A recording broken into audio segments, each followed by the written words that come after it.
Did you hear about the kidnapping at the school? It's fine.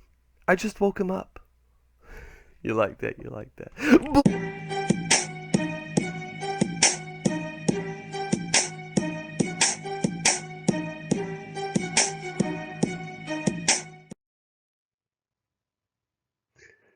If you've read the video title, you know it's about to be a sad chapter. Just look at this little guy. Just look at him. He doesn't have long to live. And he doesn't know that he can't read. He has no idea.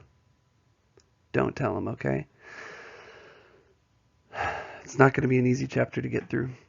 But we're going to do it. You and me. What we looked at last time was how Buck is starting to change. Buck, the primordial beast, he's starting to take matters into his own hands with the sled team. He's starting to take control of the sled team. He's almost leading a revolt or a mutiny against Spitz. So we continued reading and discussing chapter 3 last time, Call of the Wild. We analyzed how these incidences, specifically how Buck was kind of undermining Spitz or creating a mutiny against Spitz. We looked at how, what does that tell us about Buck? Today we're going to see something pretty intense. I hope you're ready for it. Okay, what you're going to do today, we're going to continue reading chapter 3, Call of the Wild.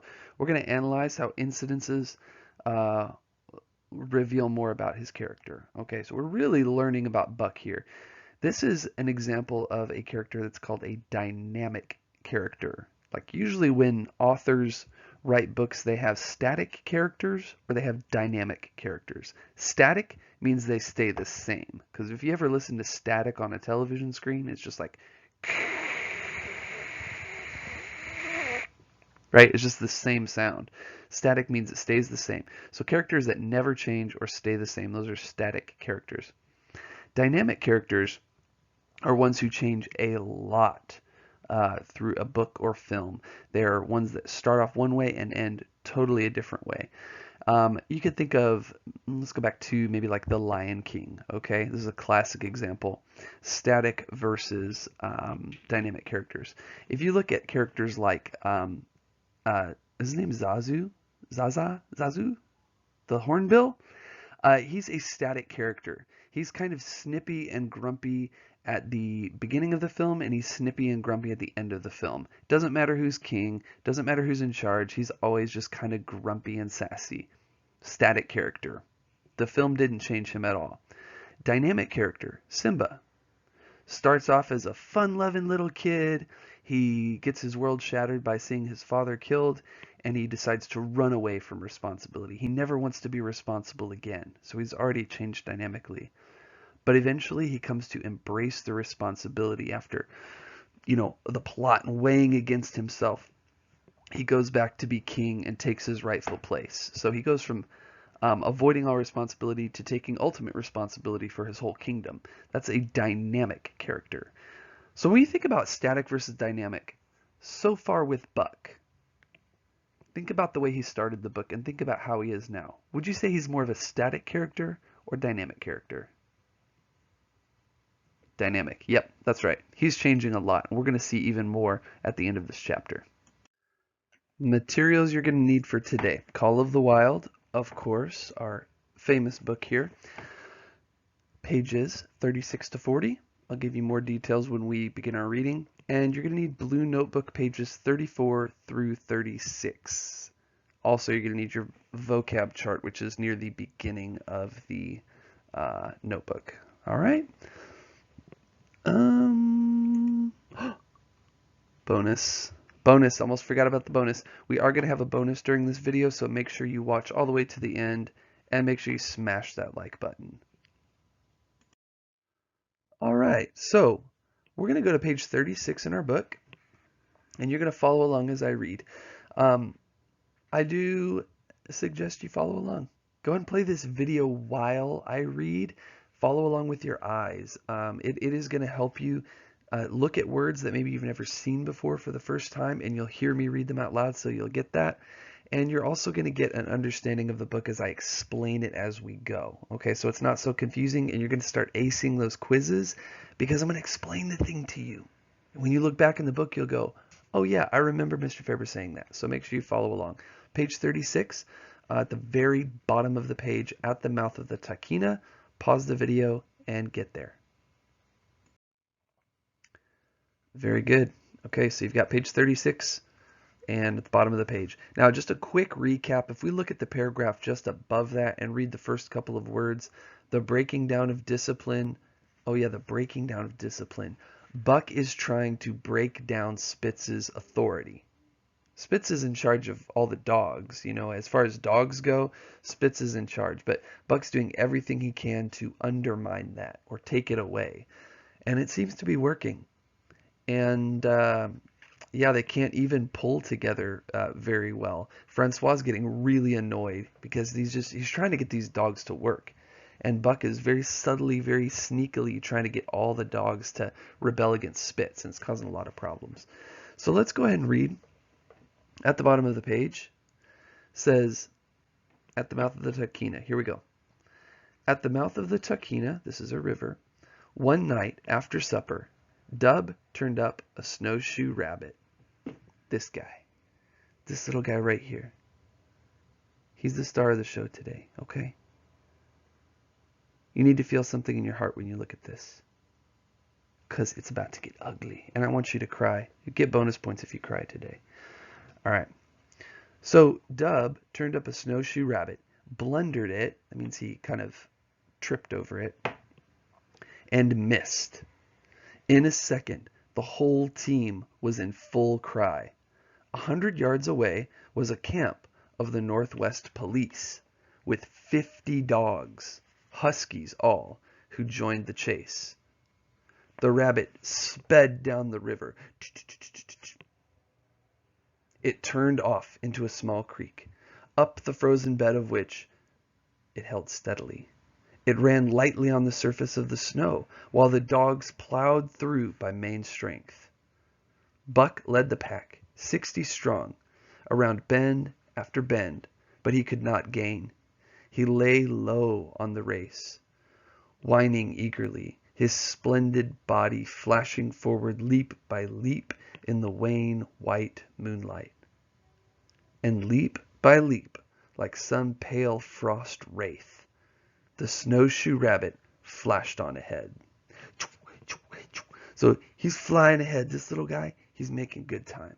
Okay? He's making really good time. They're chasing this rabbit all through the woods, and he's doing that cartoon thing where he goes in here, and he goes in here, and he comes down from the top. He's all over the place. Okay? They can't catch him. And now you have this huge group of dogs chasing this rabbit in the middle of the night. Next paragraph. All that stirring of old instincts, which, at stated periods, drives men out from the sounding cities to forest and plain to kill things by chemically propelled leaden pellets, the bloodlust, the joy to kill, all this was Buck's, only it was infinitely more intimate.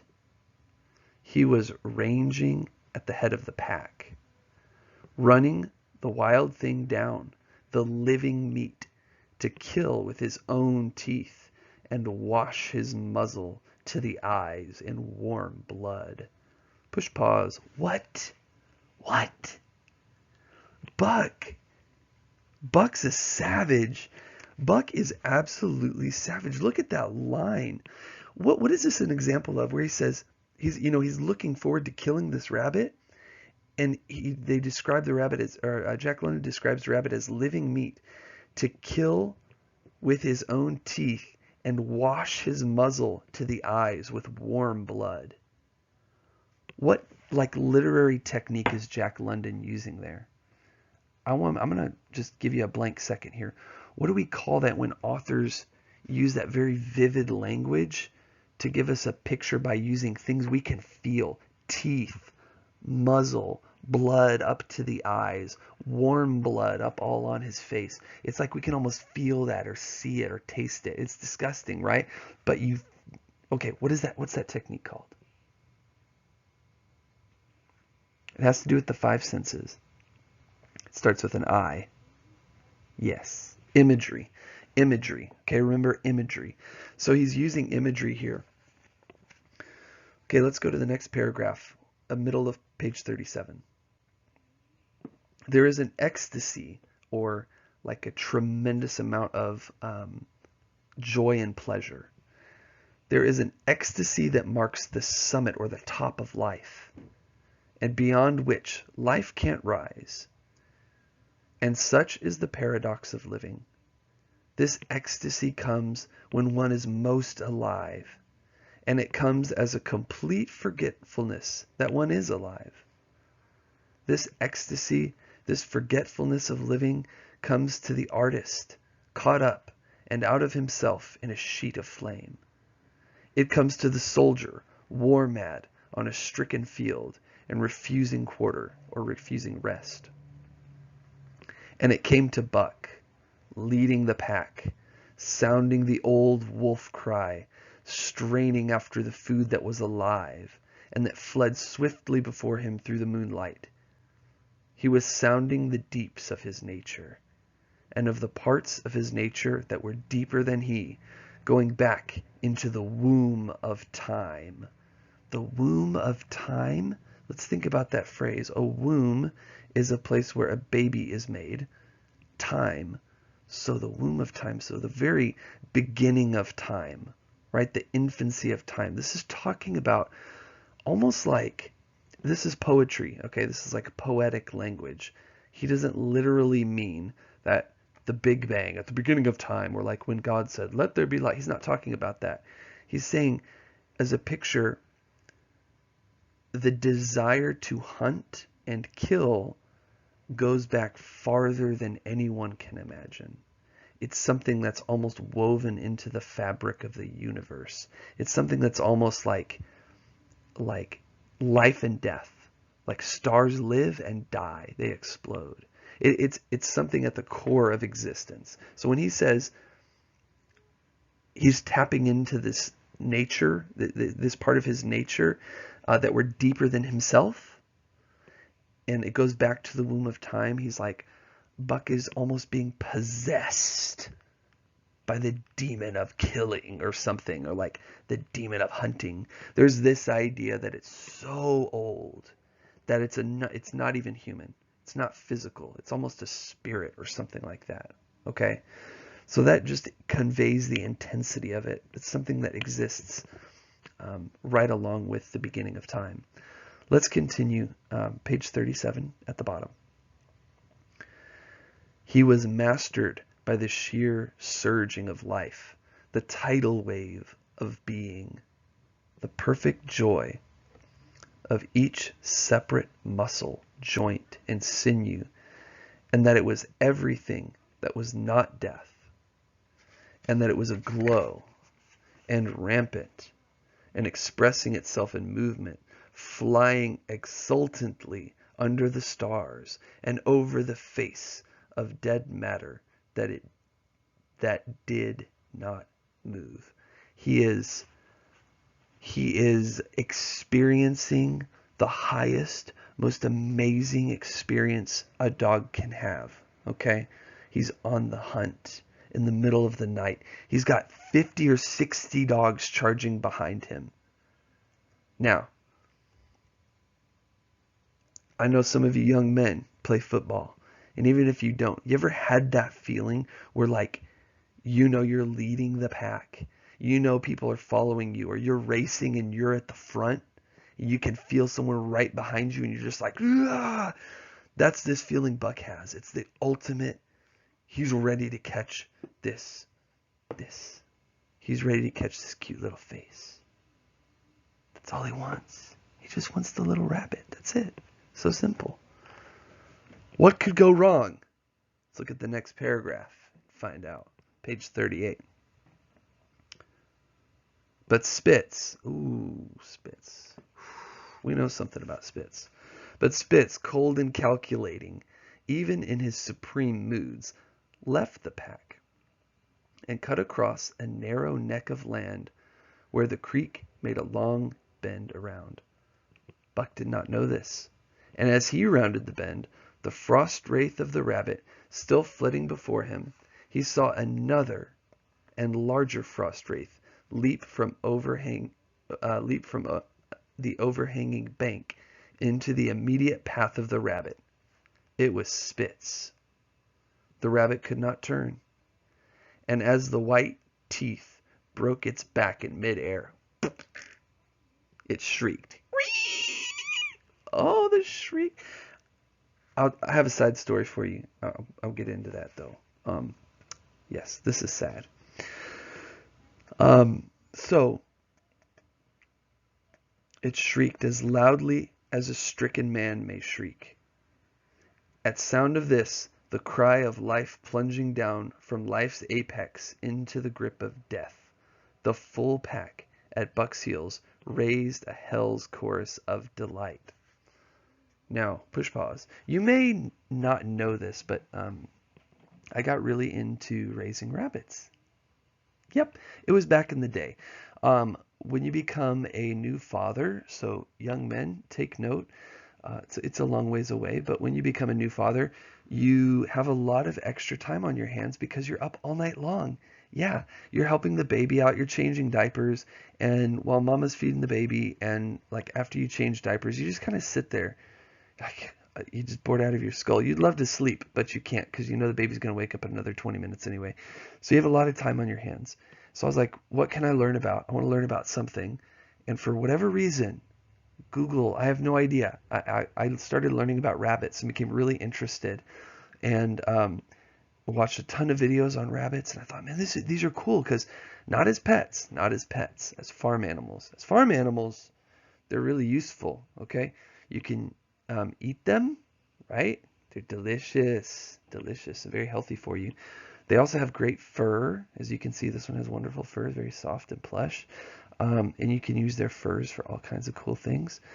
And also they make really good fertilizer with this tag area, under the tag, actually under the pink, yeah, you get it.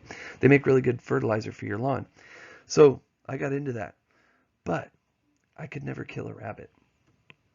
I watched a YouTube video, and the sound rabbits make when you kill them is not fun.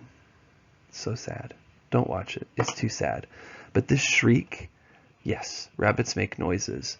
And it says right here when he bites onto it, we have this contrast from Buck being so energetic and excited on this hunt to Spitz snapping this rabbit in half and stealing that feeling from Buck. What do you think's going to happen? Yeah. The inevitable. All right, so here we go. Page 38. Halfway down. Buck did not cry out. He did not check himself, but drove in upon Spitz, shoulder to shoulder, so hard that he missed the throat. They rolled over and over in the powdery snow. Spitz gained his feet, almost as though he had not been overthrown, slashing Buck down the shoulder and leaping clear. Twice his teeth clipped together, like the steel jaws of a trap, as he backed away for better footing, with lean and lifting lips that writhed and snarled. In a flash, Buck knew it. The time had come. It was to the death.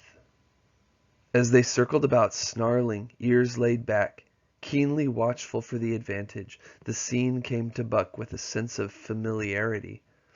He seemed to remember it all. Okay, I'm just going to say real quick that this reminds us of their previous almost fight when they were in the snow circling each other, getting ready, and the huskies were all around them. The wild huskies, remember all those dogs? So this is remembering that. It was to the death. As they circled about, snarling, ears laid back, keenly watchful for the advantage, the scene came to Buck with a sense of familiarity. He seemed to remember it all, the white woods, and earth, and moonlight, and the thrill of battle. Over the whiteness and the silence brooded a ghostly calm. There was not the faintest whisper of air. Nothing moved, not a leaf quivered. The visible breaths of the dogs rising slowly and lingering in the frosty air. They had made short work of the snowshoe rabbit, these dogs that were ill-tamed wolves, and they were now drawn up in an expectant circle. They, too, were silent, their eyes only gleaming, and their breaths drifting slowly upward. To Buck it was nothing new or strange, this scene of old time. It was as though it had always been, the wonted way of things. So here it's showing it was as though it had always been. He said this scene was not strange to him. Hold on. Buck is from California, where he lived on some nice big property and probably got his toenails clipped by the butler. So what does it mean that this scene was not strange to him? It's as though it had always been. What do you think?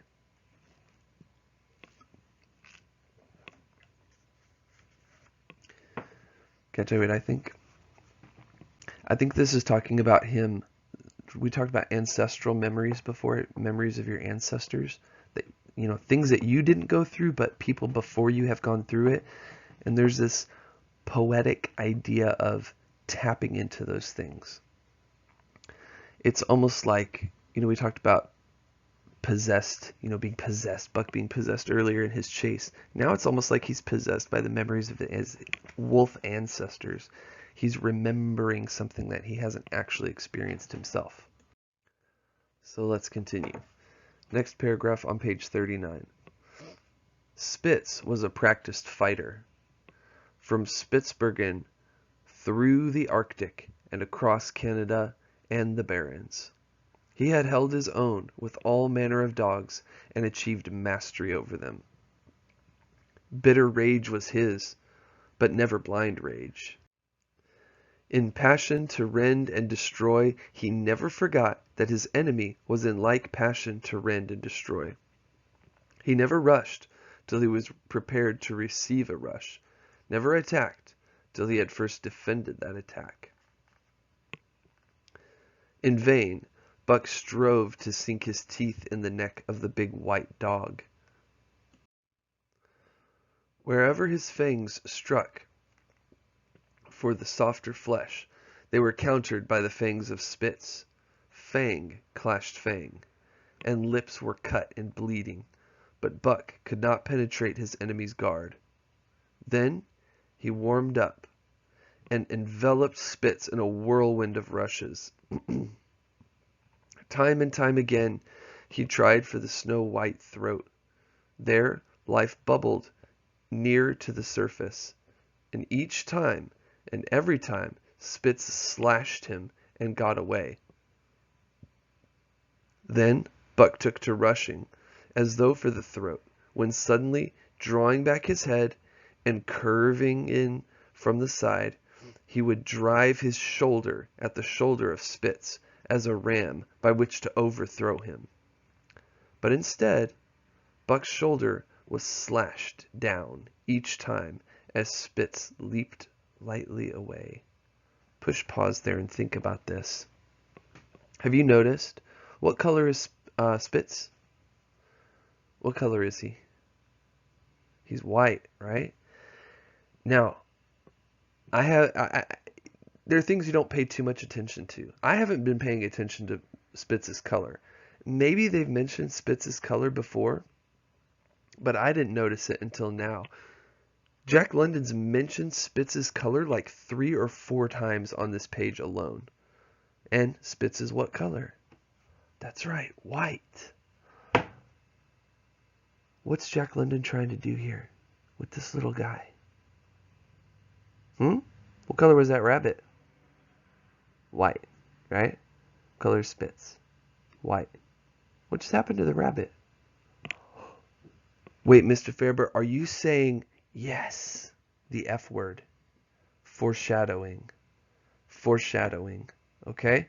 Foreshadowing is where authors give us a picture of what might happen by giving us something similar that happens just before it. We have a picture of this white rabbit getting devoured by... Okay, hold on. Let's read. Okay. Bottom of the paragraph, bottom of the page 39. Spitz was untouched, while Buck was streaming with blood and panting hard. The fight was growing desperate. And all the while, the silent and wolfish circle waited to finish off whichever dog went down. As Buck grew winded, Spitz took to rushing, and he kept him staggering for footing. Once, Buck went over, and the whole circle of 60 dogs started up, but he recovered himself, almost in midair, and the circle sank back down again and waited. This is the circle of dogs, okay? We saw this happen with Dolly, the dog that was killed in Dai. Now you understand now the reason why Jack London wrote Dolly getting killed by those dogs in Dai, because we wouldn't be able to understand this section. Like, dogs circle up and watch each other fight? Yeah, and we saw what happened to Dolly. We're going to find out. But Buck possessed a quality that made for greatness. Imagination. He fought by instinct, but he could fight by head as well. He rushed, as though attempting the old shoulder trick, but at the last instant swept low to the snow and in. His teeth closed on Spitz's left foreleg. There was a crunch of breaking bone, and the white dog faced him on 3 legs.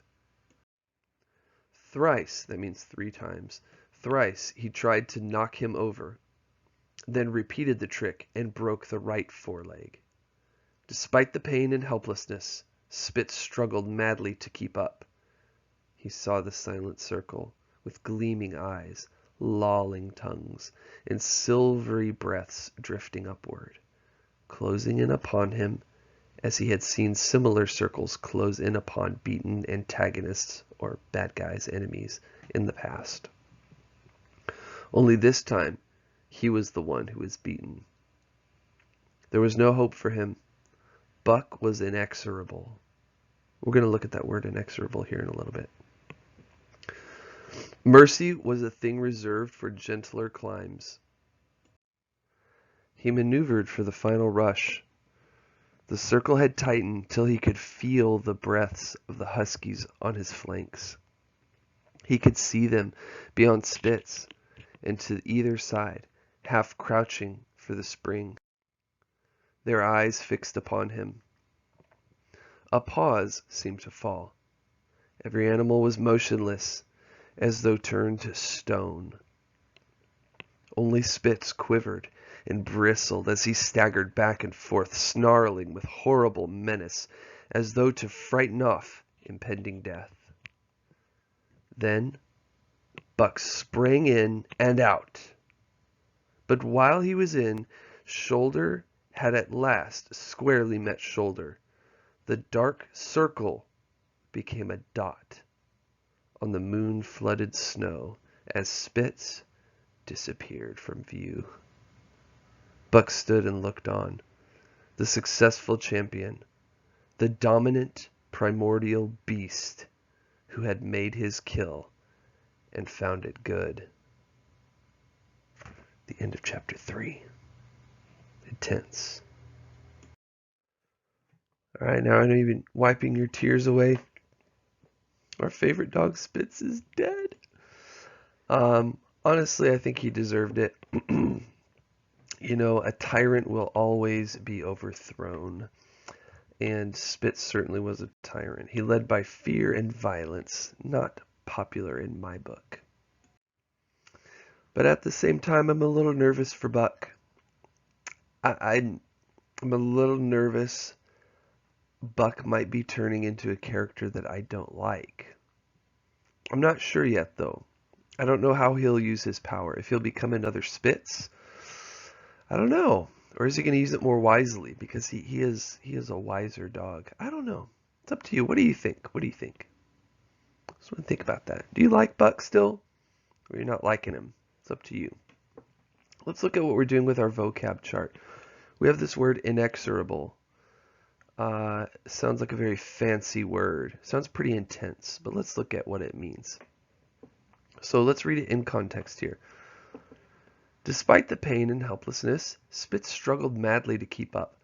He saw the silent circle with gleaming eyes, lolling tongues, and silvery breaths drifting upward, closing in upon him as he had seen similar circles close in upon beaten antagonists in the past. Only this time, he was the one who was beaten. Okay, he was the one who was beaten. So he's not dead yet, but he knows that it's over pretty soon. There was no hope for him. Okay. Buck was inexorable. Buck was inexorable. It's like the word anorexic. What is it? We know Buck's not anorexic. What is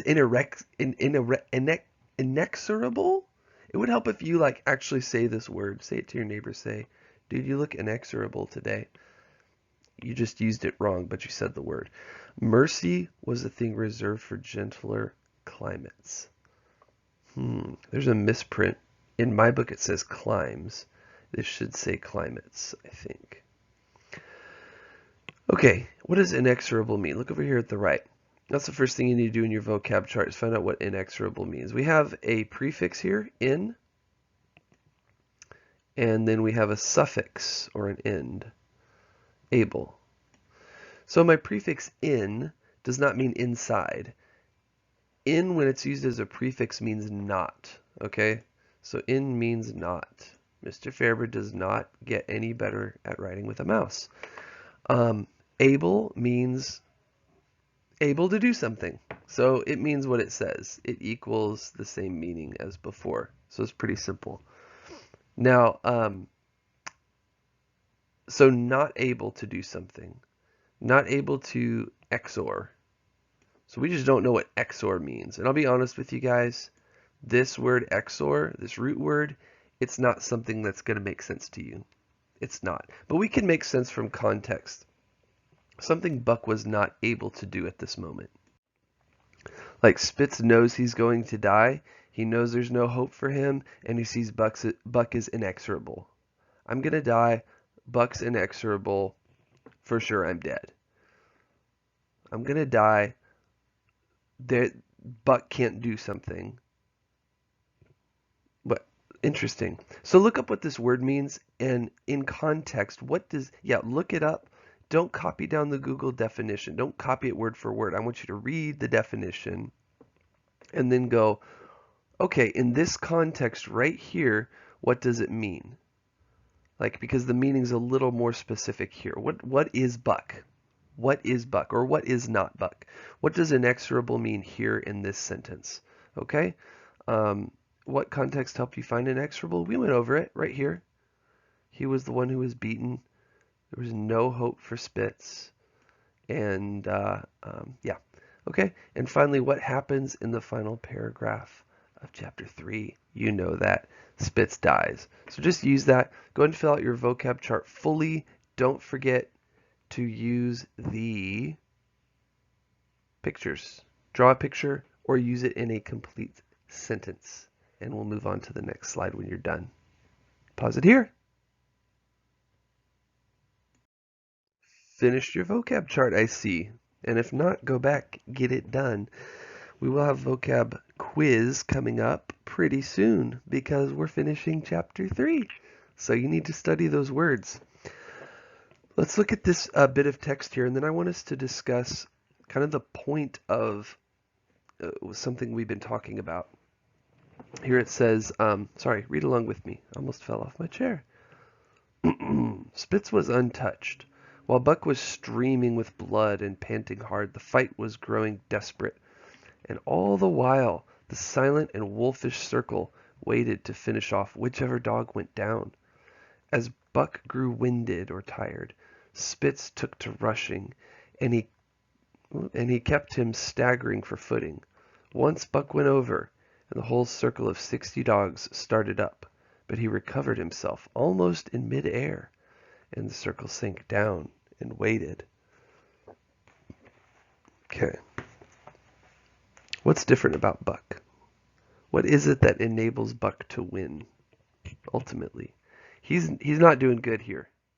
In this section of text, he's not doing well. So I want you to think about what made Buck better than Spitz. Just a thought. This question here, this text right here, this is going to help you answer your upcoming questions, okay?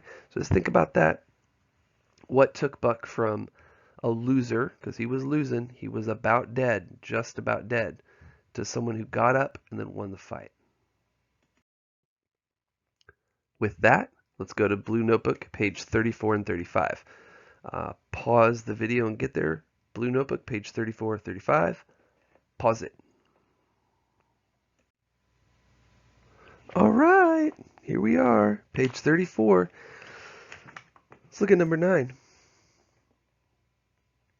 It says, reread the following lines from the text. In a flash, Buck knew it. The time had come. It was to the death. As they circled about, snarling, ears laid back, keenly watchful for the advantage, the scene came to Buck with a sense of familiarity. He seemed to remember it all. The white woods, the earth, the moonlight, and the hill of the battle. The thrill of battle, not the hill. To Buck, it was nothing new or strange, this scene of old time. It was as though it had always been, the wonted way of things. What is the significance of these lines? What do they reveal about Buck? Good question. I'll think through it with you, or you can answer it on your own. But here's something to think about. There are a couple things. When we read this the first time, we talked about the idea of tapping into ancient memories, or like tapping into ancestral memories. What does it suggest about Buck? What's he tapping into? What does it tell us about him? The other aspect you could think of is like, look at the language there. I don't have it up on screen, but it says he's keenly watchful for the advantage. Keenly means like really alert, and he's watching. He's like, where's Spitz? How do I get at Spitz? What's going on? Spitz, his leg? His leg, I'd go for his leg if I go for his neck. He's keenly watching, okay? What does that suggest about Buck? Along with another piece of that line that says,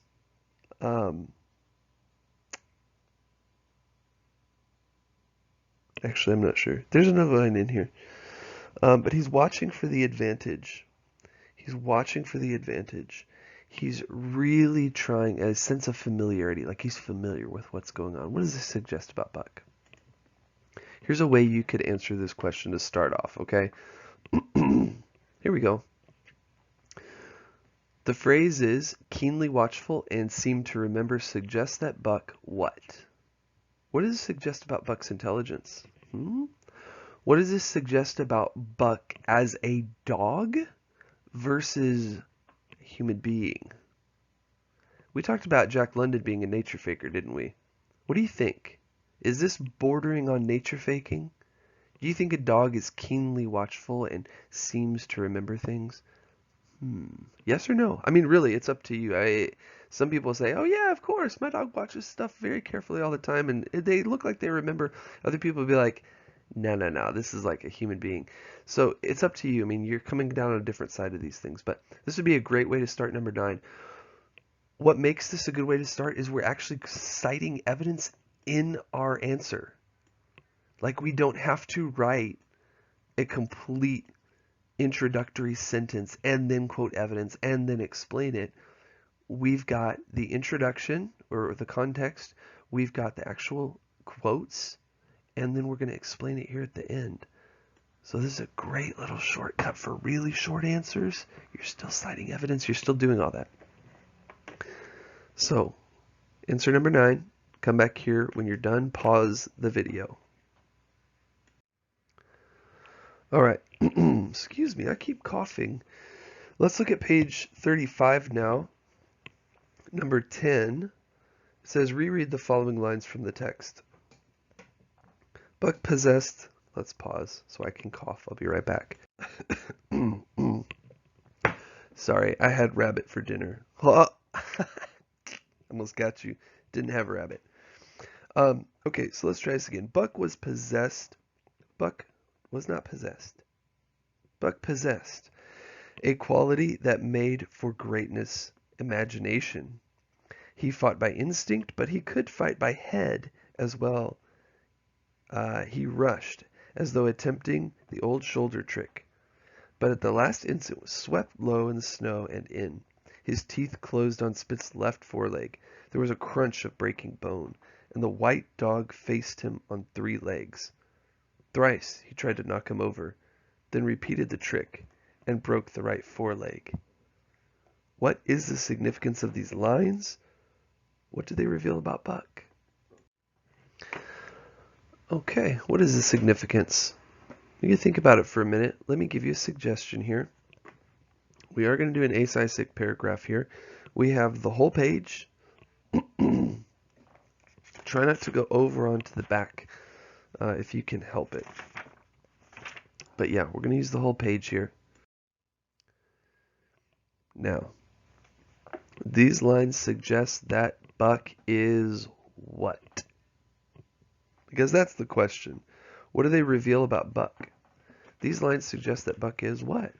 And I'd like you to pick out 2 phrases from here and use them as your evidence to support what you think Buck is being suggested as. What does this say about Buck? Pull out 2 little phrases from there. Those are your 2 pieces of evidence. And you write that ace, ice, ick paragraph on page 35. Number 10 on page 35. Page... oh, goodness. 35. Sorry. This is the worst. You guys, try to write with a mouse. It's pretty cool. Alright, get it done. Ace, ice, ick. Come back when you are done. Did you finish? A full ace, ice, ick. Do not tell me, but I have 1 piece of evidence. No, it's 2 every time. We're doing another one though. Okay? And Mr. Faber, this is going to take forever. I know, this lesson takes longer than 1 day. Okay? It takes a couple days. Page 36. You've got a beautiful, ugly, blank page with notes and everything here. Look, if you want to write your acyclic paragraph here on this page, let me just show you so you know. This is weirdly set up for acyclic. I don't know what the deal was when this printed. It's crazy. If you want to write it here, great. If you want to just write it on a separate sheet of paper and attach it here, or just stick it in or staple it to the top of this page, you can write it separately and do that. But here's the prompt, okay? Buck is guided by instinct as he engaged in battle with Spitz, but Buck ultimately relies on his intelligence to defeat Spitz. Okay? Instinct versus intelligence. Let's go back to this question we were looking at earlier. Based on Jack London's portrayal of Buck in Chapter 3, Jack London's our author. He decided to portray Buck like this. Should Jack London be considered a nature faker? Is Jack London making this book, is this a magical dog? Is this a magical dog that has intelligence and can strategize, or is it just a dog that's really extra smart? Do you think this is normal dog behavior in this situation? Or do you think he's making too much of a person out of Buck? I'll leave that question to you to answer. So again, right here, answer this prompt right here using 2 pieces of evidence. You have the whole chapter of Chapter 3. What do you think? Jack London, nature faker? Not nature faker. It's up to you. All right, hey team, you did it. Man, it took a while, but you did it. Proud of you. I mean, really honestly, if you did both those acyclic paragraphs, you're on your way to being one of the best 8th grade writers. Keep it up. So, in this lesson, you finished reading and discussing Chapter 3 of Call of the Wild. You also analyzed the final incident in the chapter and discussed what it revealed about Buck's character and survival. And I didn't forget about you. You watched till the end, didn't you? Check it out. Bonus! You got it. That's right. You're one of the few. You're one of the proud. You'll watch to the very end. You will smash like. You will subscribe. You will tell all your friends about OMG ELA. That's not the bonus. Here's the bonus, okay? Here's the bonus. I have a vocabulary word for you. Mr. Faber! I know, don't worry about it. Here it is. It's easy. Sort of. I'll explain it. I'm going to write it here because I can't type it. But it's the word motif. Motif, right here at the top. M-O-T-I-F.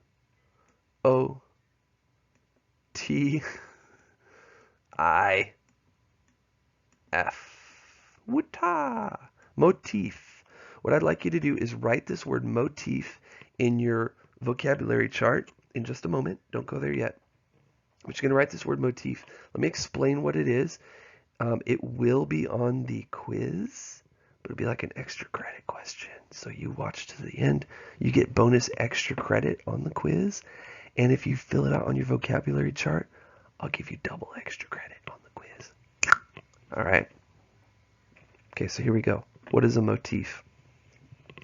A motif, pardon me a second so I can cough. Thanks. A motif is when an author, it's a literary device. It's a tool authors use, similar to imagery. Okay, imagery is a device. Motif is a device authors use where they bring up a symbol that repeats itself several times in a book or a story, and you start to recognize things are associated or things are related to that symbol. For instance, the Mockingjay from the Catching Fire and Hunger Games and all that. The Mockingjay is a symbol of like pride and independence and creativity for Katniss. Yeah, so if you've read those books or you've seen the movies, that whistle, like, that's a motif. And it comes in it several times in the film, and it gives you a feeling where you're like, oh, I know what that means, even though you don't know in your head what it means. So there's a very strong motif in this chapter, chapter 3 and chapter 2. And it's this motif of the circle of dogs destroying something, and also the color white and the color red. There are a couple of things. There's this thing we read about Spitz, where Spitz runs out his tongue when he sees Dolly being killed by the circle of dogs, right? Dolly gets surrounded by a circle of dogs. They all kill her, and Spitz's tongue is running out red, almost like he's drinking her blood, like it's like a red blood tongue. So there's that motif. And then we also see when the dogs are waiting to jump on Spitz, it talks about their tongues lolling out. Same thing, right? We also see the circle of dogs killing Dolly, killing Dolly. We see the circle of dogs killing the rabbit, the white rabbit, and then all of a sudden Spitz is described as white, and there's a circle of dogs around him, and you're like, wait, the white furry thing just died a minute ago. I wonder what will happen with this next white furry thing and the circle of dogs. So Jack London uses a motif, a symbolic set, to give the reader expectation of what would happen. That way it's not just random, like randomly Dolly falls off a boat and drowns, and then randomly Spitz gets eaten by Buck. There's this like poetry to it where things make sense. The same thing happens 3 times. Circle of dogs, circle of dogs, circle of dogs. And on the third one, Buck is the winner. 3rd time's the charm, right? Pretty smart author. So write down this word motif in your vocab chart. I'd like you to put a definition there, best you can. You can look it up as well. And then I'd like you to do a drawing of one of the motifs. Okay, so if you want to draw the circle of dogs, you can make little doggy ears like this. Circle of dogs around the rabbit, or if you want to draw a rabbit and then Spitz, you could do that because they're the same. They're being equalized as same symbols, right? The rabbit is also a symbol for Spitz because he's white. This is a rabbit. It was a pretty good mouse-drawn rabbit. No, about his eye. But you draw something like that, okay? And yeah, I'll check it. Get some extra school money, which is great. Well done. See you in the next lesson.